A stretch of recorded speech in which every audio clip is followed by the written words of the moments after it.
What is up, guys? My name is TheRoflRaptor, and today we're going to be talking about YouTube rivalries. It's not a very good title, actually, in my opinion. If you can think of a better title, having watched this video, leave a comment down below, and I might actually change the name of the video, because I just really couldn't think of a good title to sum up what this video is about. But we're going to be talking about YouTube rivalries. We're going to be talking about how people seem to really enjoy hating on other YouTubers. So I'm talking about YouTubers versus YouTubers right now.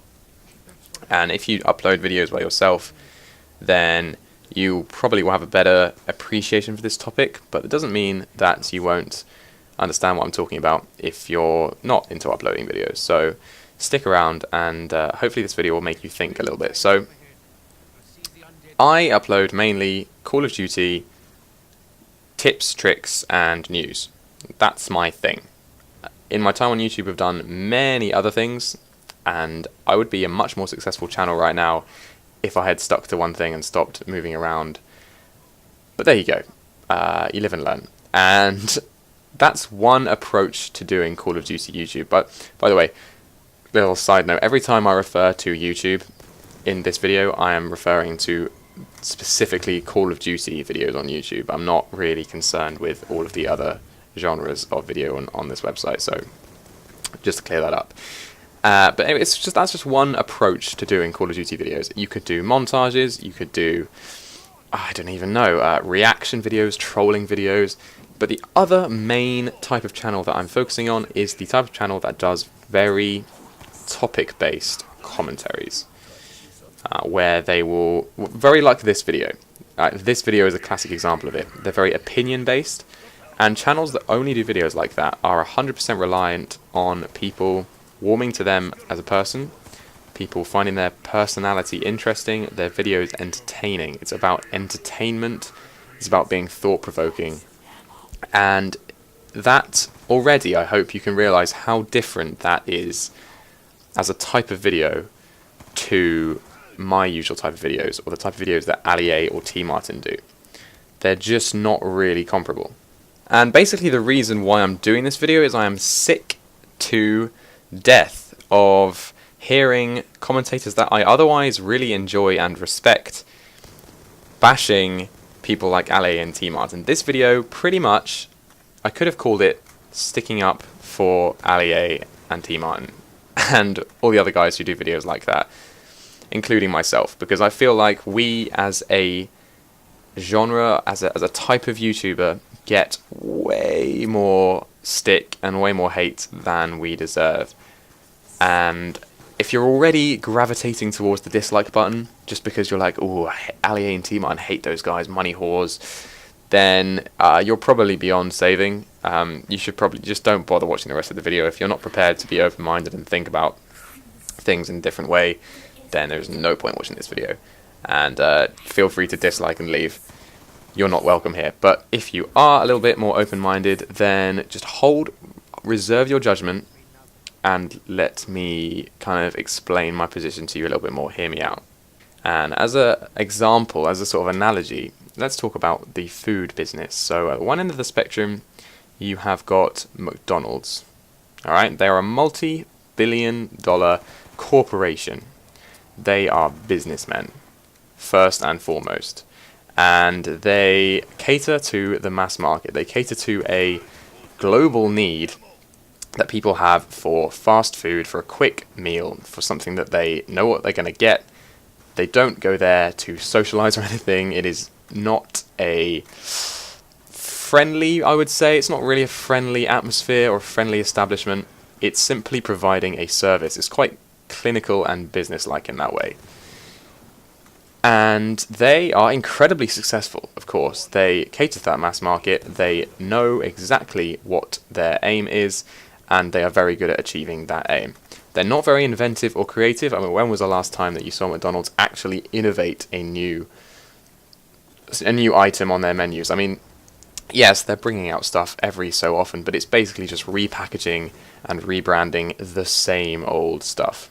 It's not really anything new. So they're not very inventive or creative, but they are very successful in doing what they do. And at the other end of the spectrum of the catering industry, you have small establishments, one-off type places owned by an individual or perhaps run by a family. And as an example, let's say that as an individual you decide you're going to set up a gaming bar. It's a really cool idea. I've actually heard a few people talking about recently online, and I definitely want to go to one at some point. So if you guys know about any, then feel free to let me know. But yeah, so you're going to set up a gaming bar, and you're attracting a very niche market there. You're basically only going to attract people who are gamers, and let's say that the quality of the food and drink is pretty good, so it's a little bit more pricey than the McDonald's down the road. But what you're paying for is a higher quality product, and you're paying for the atmosphere, the personal feel of it. Right, as a customer, when you go there, you're going for the conversation, for playing games and stuff there, for the atmosphere. It's just a completely different service that you're paying for than if you were to go to McDonald's and you're just paying for fuel, basically. You're just paying, I need food, give me cheap food that's not of very high quality, but it will get me through the day. And as the owner of such a gaming bar, you are never going to be as successful as McDonald's, right? That's not going to turn into a multi-billion-dollar, multinational corporation. It's your little slice of the market. It's your little, it's your baby, right? It's you've created it from the ground up. You've injected all your heart and soul and your personality into the place, and it's got a really personal, individual, unique atmosphere and feel to it.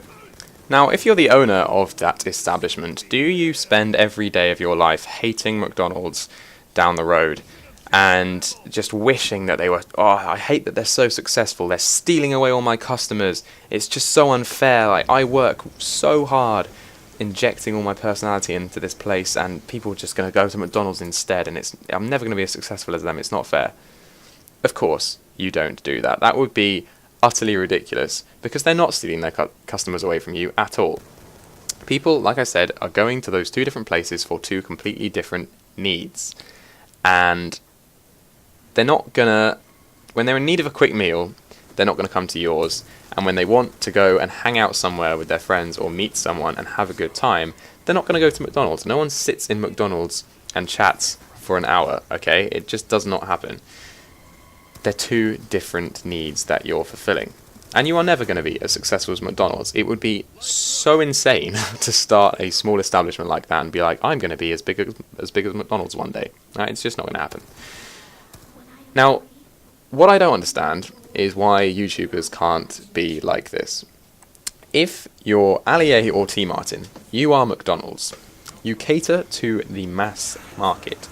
If you look at YouTube viewers, not subscribers, although it's the same to a certain extent, but viewers mainly, the vast majority of views on YouTube are people casually coming onto YouTube and watching the odd video, and perhaps subscribing, perhaps liking, but they are not, most of the views on YouTube are not people who are subscribed to a channel and who are loyally watching all of their videos all the way to the end, commenting, interacting.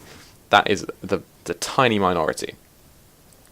And Allier is a businessman with his channel. I actually have enormous respect for the way he runs his channel. It's very shrewd, I think, and I think he deserves all the success that he's got because he's run his channel in such a way that he has earned that success, and he knows that the mass market on YouTube is people, okay, let's talk about COD YouTube specifically. There's a lot of people who just want tips and tricks, and an easy way to improve at the game, an easy medium to find out about the latest news for the next Call of Duty, that kind of thing. And he provides that service.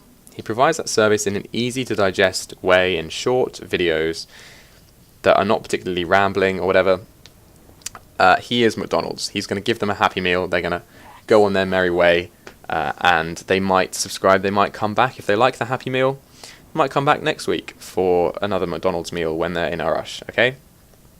I actually think this is a pretty good metaphor. I'm quite proud of this, but anyway. And then at the other end of the scale on YouTube, you have small commentary, topic-based channels where they rely on people warming to them individually, warming to their personality, and they're the gaming bar owners. They are providing a completely different service. People go to those videos if they want to think, if they want to find out about different ideas, if they want to expand their thinking, or if they just really like the person. I mean, it's just completely different. I can't stress enough how you can't really compare Ali A and a small commentary based channel. And as that small channel, you're never going to achieve the same success. You're never going to get millions of subscribers because you're not choosing to cater to the mass market. You're choosing to be more of a niche market.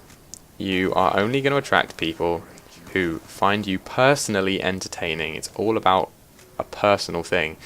But the trade-off is that you get to pour your heart and soul into your videos. You get to express your opinions, you get to have a debate with people, and I think that's something that, if you run a channel like Ali A, you sacrifice that element of being a YouTuber. You sacrifice the personal touch. And so it's basically, you cannot have both. You choose to go one way or the other. Of course, me, I usually do informative, not very personal videos. This, on the other hand, is a very personal video, and I'm expressing my opinions. You can do both, but this is an oddity for me. I mean, I don't usually do videos like this. If you really like this video and you want me to do more, then let me know. But I just am so fed up of hearing YouTubers who do commentaries hating on YouTubers who do news and tips and saying, oh, you're just regurgitating information, you're not creative, you're not innovative, you don't deserve the success you have, you're a money whore, a corporate slave, all of these things I've heard before. And it's just so idiotic because you're trying to compare two very, very different things. You don't necessarily need to be very inventive and creative if you're McDonald's.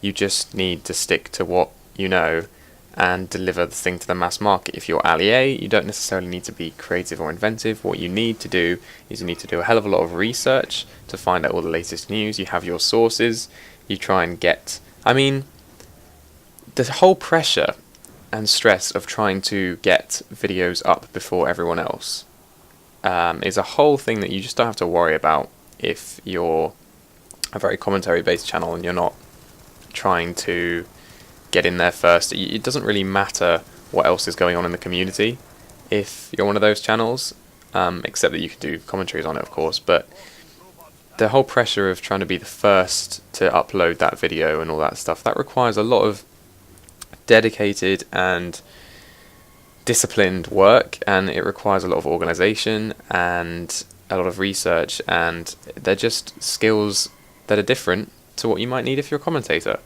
And it's just so ridiculous to compare them and for people to get so butthurt about the entire issue and to get so jealous and up themselves.